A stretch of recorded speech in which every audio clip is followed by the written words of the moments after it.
21 February आंतरराष्ट्रीय मातृभाषा दिन। नमस्कार, मी अक्षय आणि तुम्ही पाहत आहात कल्लाकार दिन विशेष।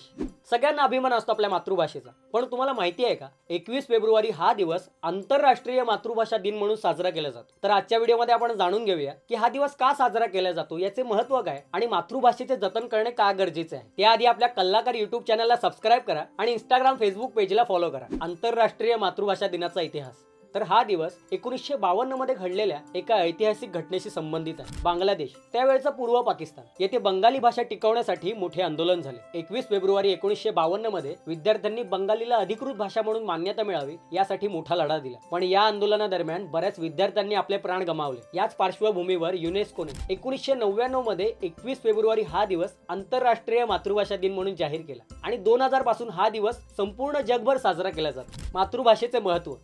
मित्रांनो, मातृभाषा म्हणजे आपल्या विचारांची, संस्कृतीची आणि ओळखीची खरी भाषण शैली। लहान मुलांना शिक्षण मातृभाषेत मिळाल्यास ते चांगल्या प्रकारे शिकतात। आपली संस्कृती, परंपरा आणि लोककथा पुढच्या पिढीपर्यंत पोहोचवण्याचे साधन म्हणजे मातृभाषा।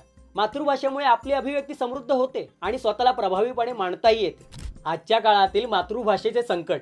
आजच्या जागतिकीकरणाच्या युगात इंग्रजी आणि इतर परकीय भाषांना अधिक महत्त्व दिले जात आहे। त्यामुळे अनेक स्थानिक भाषा नामशेष होण्याच्या मार्गावर आहेत।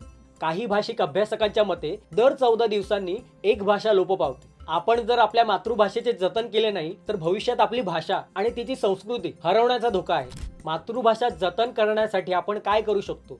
घरी आणि समाजात जास्तीत जास्त मातृभाषेत बोला। मुलांना त्यांच्या मातृभाषेत शिक्षण मिळेल याकडे लक्ष द्या। साहित्य, कविता, गाणी आणि कथा आपल्या भाषेत लिहा आणि वाचा। समाज माध्यमांवर आपल्या भाषेचा वापर करा आणि तिला प्रोत्साहन द्या। मित्रांनो, मातृभाषा केवळ एक संवादाचं माध्यम नाही, तर ती आहे आपली ओळख।